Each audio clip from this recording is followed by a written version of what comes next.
Hello, जय हिंद मेरे प्यारे साथियों। सभी को राम राम, राधे राधे, जय श्री राम। मैं उपेंद्र आप सभी का अपने rankers teaching exam YouTube channel पर आप सभी का एक बार फिर से स्वागत करता हूं। तो कैसे हैं? उम्मीद करता हूं बढ़िया होंगे और अपनी पढ़ाई भी बहुत बढ़िया शानदार तरीके से मेरे सभी प्यारे साथी कर रहे होंगे। तो मैं आज आपको बता दूं, इस वीडियो के माध्यम से मैं आप सभी को ये जानकारी देने वाला हूँ कि मैथ्स का सिलेबस क्या है।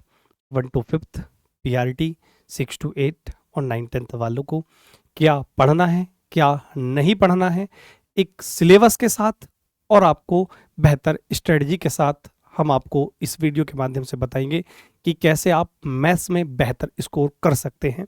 देखिएगा, तो आज की जो हमारी वीडियो होने वाली है उन छात्रों के लिए बहुत महत्वपूर्ण वीडियो होने वाली है जो छात्र बीपीएससी की तैयारी कर रहे हैं, टीआरई 4.0 की या तैयारी करने की सोच रहे हैं या सोच रहे होंगे। क्योंकि अगर आप किसी भी एग्जाम की तैयारी करते हैं तो उस एग्जाम का आपको सबसे पहले सिलेबस का पता होना जरूरी है, क्योंकि एग्जाम में हमेशा जो क्वेश्चंस आते हैं वो सिलेबस में से ही आते हैं, आउट ऑफ सिलेबस चीज़ें नहीं पूछी जाती हैं। और आज के कंपटीशन का दौर है तो इसमें हमें ये बात भी पता होना चाहिए कि हमें क्या नहीं पढ़ना है।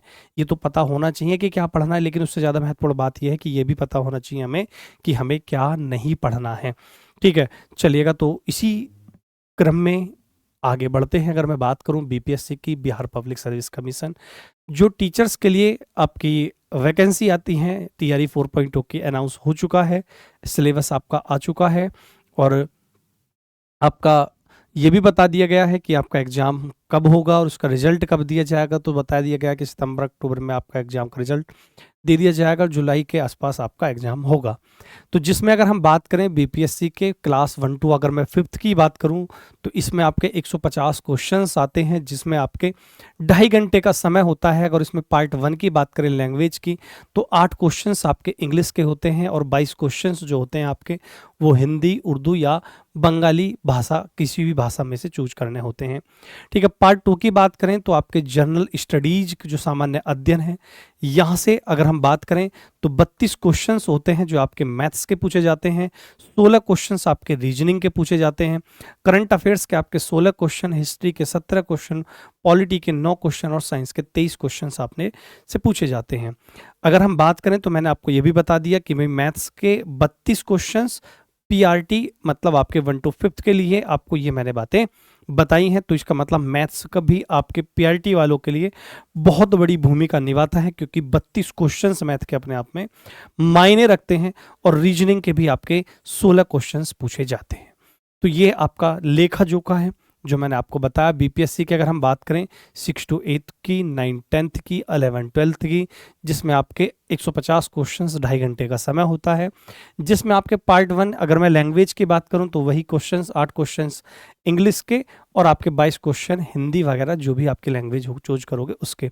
पार्ट 2 में 8 क्वेश्चंस मैथ के, 8 क्वेश्चन साइंस के, 16 क्वेश्चन करंट अफेयर्स, ज्योग्राफी और हिस्ट्री। मेनली हमें तो बात करनी है अपने मैथ्स पे। तो याद रखना, जो ये 6 to 8 वाले हैं, जो जनरल पेपर जो होता है उसमें 8 क्वेश्चंस मैथ के पूछे जाते हैं उसमें भी।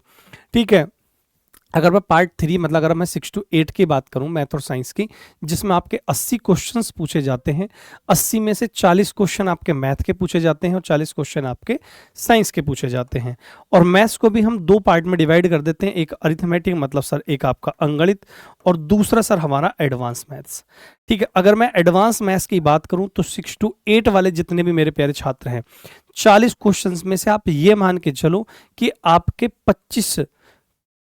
25-26 सवाल, तो आपके ये मान के चलो 25 से 26 क्वेश्चंस तो आपके ये मान के चलो एडवांस मैथ से पूछे जाते हैं और 15 से 16 सवाल के आसपास आपके ये पूछे जाते हैं किसके, अरिथमेटिक के। तो 6 to 8 वाले छात्रों को ये याद रखना, आपके लिए एडवांस मैथ्स जो है ये आपके लिए बहुत महत्वपूर्ण है। क्योंकि अगर आप प्रीवियस ईयर के पेपर उठा के देखेंगे, टीआरई 1.0, 2.0, 3.0 या 3.0 का जो री एग्जाम हुआ था, उनके अगर आप पेपर उठा करके देखेंगे तो आप देखेंगे कि वहाँ 6 to 8 वाले छात्रों के लिए जो 40 क्वेश्चंस मैथ के आते हैं, वहाँ आपका बहुत बड़ा वेटेज है किस चीज़ का, आपके एडवांस मैथ्स का। ठीक है, मैं उसके आधार पे बता रहा हूँ। साइंस का भाई अपना साइंस वाले सर ही बताएंगे। ठीक है, फिर आपको मैंने ये बता दिया कि जो जर्नल पेपर के लिए 8 क्वेश्चंस के लिए मैथ पढ़ना होगा। ठीक है, अगर मैं बात करूं 9-10th वाले छात्रों के लिए, तो 9-10th वाले जो छात्र हैं उनके 80 क्वेश्चंस में आपके मैथ्स की अगर बात करूं तो उनके लिए अरिथमेटिक और एडवांस दोनों ही पार्टों में और जनरल स्टडीज के लिए भी आपको पढ़ना होगा। ठीक है, अब हम बात करते हैं सिलेबस। भैया मैथ्स का सिलेबस क्या क्या दिया हुआ है बीपीएससी के द्वारा, उसको बताते हैं। तो जैसे आपका टॉपिक नंबर सिस्टम हो गया, ठीक है, संख्या पद्धति, LCM HCF, percentage, profit loss, SI CI, ratio proportional, square root और cube root, surds and indices, fraction, simplification, ये आपके टॉपिक हैं। सिंपल इंटरेस्ट और एसआईसीआई मैंने ऑलरेडी बता दिया। Time work, pipe system, time speed distance, boat stream, age, average, mixture alligation, data interpretation और algebra, ये आपके 20 टॉपिक हैं।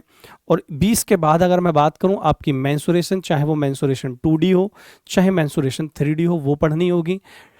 Trigonometry, geometry, coordinate geometry, height and distance, quadratic equation, cube equation, logarithm, लघु गुणक, permutation combination, probability, straight line, ठीक है, arithmetic progression, geometric progression और आपके स्टैटिक्स, ये आपके टॉपिक हैं जो आपके पूछे जाते हैं। अगर मैं बात करूं कि भैया जैसे मैंने अभी आपको बताया था कि भाई आपका 2 तरीके का मैथ होता है, एक आपका अरिथमेटिक होता है और अगर मैं दूसरी बात करूं तो दूसरा आपका एडवांस मैथ होता है। अगर मैं एडवांस में बात करना चाहूं आपसे, तो एडवांस जो टॉपिक है, इसमें एडवांस में आपके केवल प्योर एडवांस में 4 टॉपिक आते हैं। और वो 4 टॉपिक कौन कौन से आते हैं? एक आपका अलजेब्रा, ठीक है, एक आपका अलजेब्रा, दूसरा आपका ट्रिगोनोमेट्री, कौन सा भाई? ट्रिगोनोमेट्री, और तीसरे अगर मैं टॉपिक की बात करूं तो आपका ज्योमेट्री, कौन सा भाई? आपकी ज्योमेट्री, और चौथे अगर मैं टॉपिक की बात करूं तो वो आपका कोऑर्डिनेट ज्योमेट्री। अगर आप देखते होंगे कि अब एडवांस मैथ्स में ही आपके नंबर सिस्टम से लेकर सिंप्लीफिकेशन, देखो प्योर एडवांस की बात करें तो ये 4 टॉपिक हैं, लेकिन आपके जैसे आपका एक नंबर सिस्टम हो गया, एलसीएम एंड एचसीएफ हो गया, ठीक है, आपका सर्ट्स एंड इंडिसेज हो गया, ध्यान से समझना मेरी इन बातों को, सर्ट्स एंड इंडिसेज हो गया, ठीक है, मतलब घातांकरणी हो गया, लघुत्तम समवर्ती हो गया, ये हो गया आपका सिंप्लीफिकेशन टॉपिक हो गया। अगर मैं इन 4 टॉपिक की भी बात करूं तो ये 4 टॉपिक भी मैं आपको जो कराऊंगा वो एडवांस मैथ में ही कराऊंगा। किसमें? एडवांस मैथ में ही कराऊंगा। बाकी का जो भी पोर्शन बचा वो हमारा अरिथमेटिक का बचा, ठीक है। स्टैटिक्स भी आपका अरिथमेटिक में ही कराऊंगा, स्टैटिक मतलब सांख्यिकी। एपी जीपी भी आपको मैं इसी में कराऊंगा, नंबर सिस्टम के बाद एपी और जीपी, मतलब अरिथमेटिक प्रोग्रेशन और ज्योमेट्रिक प्रोग्रेशन, समांतर श्रेणी और गुणोत्तर श्रेणी, इन सभी बातों को हम पढ़ रहे होंगे, ठीक है। अब जैसे मान लिया आपका प्रोबेबिलिटी हो गया, परम्यूटेशन कॉम्बिनेशन हो गया, लॉगरिथम हो गया, ठीक है। अब एक आपका शेयर और बट्टा से रिलेटेड टॉपिक है, वहां से जरूर एक क्वेश्चन जरूर आपके एग्जाम में पूछा जाता है, स्टॉक एंड शेयर का। उस टॉपिक को भी लिख लेते हैं, टॉपिक नंबर आपका 35 है, stock and share. Stock and share एक टॉपिक है, यहां से भी आपका क्वेश्चंस एग्जाम में पूछा जाता है, ठीक है। एक क्वेश्चन आप देखेंगे एग्जाम उठा करके तो आपको जरूर मिलेगा देखने को, ठीक है। दूसरा, अब हम ना ये देखते हैं कि जैसे जब टीआरई 1.0 हुआ 24 अगस्त 2023 को, फर्स्ट शिफ्ट का जब एग्जाम हुआ तो मैंने बहुत ज़्यादा एनालिसिस किया। मैंने देखा कि भाई किस चैप्टर से कहाँ कहाँ कब कब कितने कितने क्वेश्चंस पूछे गए हैं, वो मैंने एक एनालिसिस किया और आपके सामने ये एनालिसिस है। जैसे आपके सामने अगर मैं बात करूँ तो नंबर सिस्टम से वहाँ 3 क्वेश्चन, सिंप्लीफिकेशन से 2 क्वेश्चन, मेंसुरेशन से 5 क्वेश्चन, अलजेब्रा से 4 क्वेश्चन, प्रॉफिट लॉस से 2 क्वेश्चन, परसेंटेज से 2, एज से 1, एसआईसीआई में मतलब खाली सीआई से पूछा गया, एलसीएम, लॉगरिथम, ठीक है, ये एक क्वेश्चन। अगर जब 24 अगस्त सेकंड शिफ्ट का हुआ तो यहाँ एक क्वेश्चन, नंबर सिंप्लीफिकेशन से 3 क्वेश्चन। जैसे यहाँ देखो नंबर सिस्टम से 1 पूछा गया था, पिछली बार 3 पूछे गए, ठीक है। परसेंटेज से 5 क्वेश्चन, मेंसुरेशन से 3 क्वेश्चन, बाकी टॉपिक से एक क्वेश्चन यहाँ पूछे गए, ठीक है। आगे अगर मैं बात करूँ 24 अगस्त की 1.0 की, अगर हम फर्स्ट की शिफ्ट की हमने अभी बात करी ली आपसे, अगर मैं सेकंड शिफ्ट की बात करूँ तो सेकंड शिफ्ट के यहाँ सिंप्लीफिकेशन के 3 को हैं और भैया बाकी चैप्टर से एक क्वेश्चन है। जब 3.A हुआ 1 to 5 का तो वहाँ नंबर सिस्टम से 3 क्वेश्चन, ठीक है, सिंप्लीफिकेशन से, एवरेज से, मेंसुरेशन से, ये आपके चैप्टर्स का वेटेज है। चैप्टर का वेटेज का मतलब है कि यहाँ इन चैप्टर से इतने इतने क्वेश्चंस पूछे गए भाई, ठीक है। री एग्जाम हुआ, ये री एग्जाम का है, देखो आपका जैसे यहाँ से देखो 3 क्वेश्चन अलजेब्रा से पूछे गए, 3 मेंसुरेशन से पूछे गए, तो यहाँ से बाकी एक एक चैप्टर से एक एक क्वेश्चन पूछा गया। जैसे यहाँ अलजेब्रा से एक क्वेश्चन पूछा गया, सिंपल इंटरेस्ट, एसआई सीआई, तो यहाँ से ये था। ये आपका 6 to 8 पे 6 to 8 वाले याद रखेंगे। जैसे परसेंटेज से 3 क्वेश्चन, मेंसुरेशन अपने आप में बहुत बड़ा वेटेज रखता है 6 to 8 वालों के लिए। ट्रिग्नोमेट्री बहुत बड़ा वेटेज रखती है। देखो मेंसुरेशन से 7, इससे 5, स्टैटिक से 3 क्वेश्चन, सिंप्लीफिकेशन से 2 क्वेश्चन, ठीक है, आपके कोऑर्डिनेट ज्योमेट्री से 6 क्वेश्चन। तो ये जो बड़े बड़े चैप्टर हैं, इन बड़े बड़े चैप्टर्स को पहले करेंगे। इनको हम अपना जब बैच स्टार्ट करेंगे तो इन चैप्टर्स को पहले लेकर के आएंगे। जनरल पेपर की बात करें तो 8 क्वेश्चन आते हैं, मेंसुरेशन से 2 आगे, 2 आपके सिंप्लीफिकेशन से, 1 2 3 4 ही हो गए। तो टोटल आपका जो जनरल पेपर होता है 8 क्वेश्चन पूछे जाते हैं। तो 8 क्वेश्चन जो पूछे गए, एक प्रॉफिट लॉस से पूछ लिया, एक एवरेज से पूछ लिया, मेंसुरेशन से पूछ ले, नंबर सिस्टम से, सिंप्लीफिकेशन से, ट्रिग्नोमेट्री से। तो कहने का मतलब ये है कि जो जनरल पेपर वाले छात्र हैं ना, ये सबसे ज्यादा परेशान रहते हैं बेचारे। पूरा का पूरा बैच कंप्लीट हो जाता है, लेकिन वे बेचारे लास्ट तक परेशान हो रहे होते हैं, सर हमें कौन सा चैप्टर पढ़ना है, कौन सा नहीं पढ़ना है। तो मैं आपको बता दूं कि आप चैप्टर तो सारे पढ़ लो, हर एक चैप्टर की आप बेसिक नॉलेज रख लो। जनरल पेपर वाले हर एक चैप्टर की आप बेसिक नॉलेज रखो, और बेसिक नॉलेज से आप क्या कर सकते हैं, अपना बढ़िया नंबर ला सकते हैं। 8 में से 6-7 नंबर ले आओगे। हर एक टॉपिक को पढ़ लो। कोई आपसे कह देगा अरिथमेटिक मत पढ़ो, कोई कह देगा एडवांस मत पढ़ो, इस वाले टॉपिक को मत पढ़ो, उस वाले टॉपिक को मत पढ़ो, ठीक है। अब जैसे आपका ट्रिग्नोमेट्री से एक क्वेश्चन पूछ लिया गया, लेकिन हाँ इसमें यह है कि आपका ज्यादा जो वेटेज है वो नंबर सिस्टम का है। सॉरी, नंबर सिस्टम का मतलब नहीं, नंबर सिस्टम का नहीं कह सकते, आप कह सकते हैं अरिथमेटिक का ज्यादा वेटेज है। अंकगणित से ज्यादा सवाल, एडवांस मैथ से 1-2 सवाल ही पूछा जाता है। अगर उसको कम भी पढ़ोगे तो भी दिक्कत वाली बात नहीं है। लेकिन अगर आप हर एक टॉपिक की बेसिक बेसिक जानकारी ले लोगे तो भी दिक्कत वाली बात नहीं है। टीआरई जब 3.0 हुआ तो भैया उसमें जब 6 to 8 का पेपर हुआ तो वहां से देखो आपके मेंसुरेशन से 7 सवाल। इसका मतलब ये चैप्टर अपने आप में बहुत ज्यादा महत्वपूर्ण है। इससे पहले जब हुआ 2.0 तो 6-7 क्वेश्चन थे। रेशियो प्रोपोर्शन से यहाँ 3 क्वेश्चन, स्टॉक्स एंड शेयर से देखो 2 क्वेश्चन आपके, ट्रिग्नोमेट्री से 2 क्वेश्चन, नंबर सिस्टम से आपके 2 क्वेश्चन, ज्योमेट्री से यहाँ 2 क्वेश्चन। और ये जनरल पेपर वालों का खेल है। यहाँ मेंसुरेशन से 4 पूछ लिए, सिंप्लीफिकेशन, कंपाउंड इंटरेस्ट और इनसे एक एक पूछ लिया, ठीक है। अब 3.0 का फिर मैंने आपको बता ही दिया कि मेंसुरेशन के आपके 10 क्वेश्चन पूछे जाते हैं। तो ये है भाई आपका सिलेबस, और इस सिलेबस के माध्यम से मैंने आपको बताया कि 3.0 या 3.0 का री एग्जाम जब हुआ तो कितने कितने चैप्टर्स, मतलब किस चैप्टर से कितने क्वेश्चंस पूछे गए वो भी मैंने आपको बताया, ठीक है। दूसरी बात, अब यहां से अगर आप पीजीटी की तैयारी कर रहे हैं मैथ्स की, तो भैया ये आपका पीजीटी का सिलेबस है। जैसे सेट्स एंड रिलेशंस हो गया, लॉगरिथम हो गया, PMI, complex number, quadratic equation, linear equation, permutation, combination, binomial, Thomas sequence and series, ठीक है, मैट्रिक्स हो गया, डिटर्मिनेट्स हो गए, ट्रिग्नोमेट्री फंक्शंस हो गए, ठीक है, और आपके द पॉइंट हो गए, straight lines and pair of straight lines, circles, parabola, है ना। ये सारे के सारे आपके टॉपिक हैं, ये आपको पढ़ने होंगे 12th मतलब पीजीटी के लिए, ठीक है। ये आपके सारा का सारा सिलेबस है जो मैंने आज आपके सामने डिस्कस किया है। अब इसके लिए हम क्या करने वाले हैं, तो देखिएगा, एक आपका बैच आएगा 9th-10th वाले छात्रों के लिए, टीजीटी वालों के लिए। ये बैच आपका, आप इसमें एनरोल कर सकते हैं। ये आपका 1099 रुपये का बैच है।